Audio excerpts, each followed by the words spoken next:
Thank you, Tim. And I'd like to take this opportunity also to thank Ruth, because this prezzo that you're going to see shortly has been presented to a few groups. For those of you who have heard about our forest conservation policy, this was something that we implemented together with TFT in February this year. And of course, Scott and the team are very familiar with the work that has been done by, the great work done by Tim and Ruth as well. And we felt that it was important that we also share with them what we were doing. So there was a presentation that we made initially in Singapore, I think was in April, to Tim and the rest of the members of the GHG. And also it was Ruth who also felt that it was important for us to go to Oslo to share with the first ever Red Exchange. That was in June. And then just basically 2 weeks back, Scott has one of his annual events in Paris, and this prezzo was also shared in Paris. So for some of you, if this is a bit of a repeat, I do ask you to be a bit patient with me. But for the rest of you, what I want to do this afternoon very quickly is to give you a flavor of what we have done collaboratively with TFT, Greenpeace, and a whole list of stakeholders. All right, the next slide. Let me shift gear a bit. This is a poem that Scott used in Paris, and I thought it was important that I say this now to put in context what we are doing. Let it go, let it out, let it unravel. Let it free, and it can be a path on which to travel. And why is that so? Because this path that we travel is really something that is new, and we are really at the cutting edge. We're familiar about why palm oil is very strategic and important to Indonesia, and some of the concerns. And the concerns, I think we've spoken about this afternoon. But very quickly, Indonesia is now the largest producer for palm oil, about 36%. Last year, they produced 23 million metric tons, of which 70% was exported, equals to 16 million metric tons. That was worth $16.4 billion US. In terms of employment, it's 4.5 million people. So if I remember Oslo and Norway, every single person that I ran to in Norway would have been employed in the industry in Indonesia, because the population in Norway is slightly above 4.5 million. What is this FCP that we're talking about? If you look at the two red boxes, as a business, we've already decided that we will not develop on peat, and of course, as a member of RSPO, no HCV. On top of that, we felt that it's important that as part of our aspiration that we don't want to have a deforestation footprint. We don't want to develop on land that's high carbon stock, and the other two green boxes you're familiar.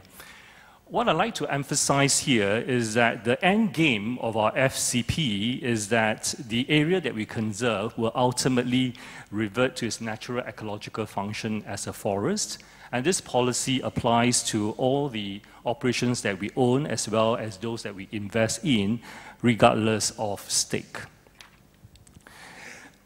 As I've mentioned, this policy has been put into action. We've carried out field work, and I'm very pleased that this afternoon Bastian from TFT and Joko from Greenpeace are here. So later on during the Q&A, if you like, they can also deal with some of the questions. In the meantime, I think we heard from the various panels here that what exactly is the definition? We have now just used this definition of 35 tons of carbon is the definition that may change. The fieldwork has been completed. We are now in the stage of analyzing it, and we will be sharing this once it's finalized, and we'll be promoting this across the industry. Now, the next two slides are a bit more technical. Basically, this gives you a flavor of how from a satellite map, we will then drill down to carving out areas that we need to conserve, HCV peat, and of course, HCS. All right, the next slide gives you a quick snapshot of the number of plots that have been measured, and this basically are 4 of our PTs, largely in Kalteng and Kalbar, right? Now, as part of our FCP of course speaks about HCS, But there are two very important policies there, one about the communities. So the social and community engagement policy was implemented about 2 weeks ago. And what's unique about this policy is that it was something that we not just internally driven, as young kids have said, this journey about going far is to get stakeholders along. So we have inputs from Greenpeace, TFT, and there was also the inputs from Links and from Yayasan Dian Desa. Now, this has been implemented, and the yield improvement policy about smallholders is something that we are still developing. The next two slides really speaks about challenges that we are familiar with, because ultimately, when you put aside HCS, you're putting aside land, which really for the local community, those who want to be part of that development, is really an opportunity that they see. There is indeed money growing from trees, and if the land is put aside, what does this mean for them? And in the case of our ultimate objective of it regenerating into a forest, questions about what is the minimum patch size and the connectivity. And of course, as I've mentioned earlier on, the approach is really working with multi-stakeholders.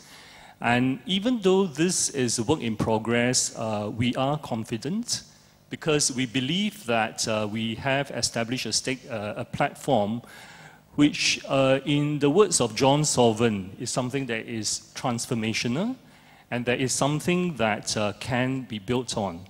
And even at this stage, we have been encouraged by the feedback that we've received. Okay, just very quickly.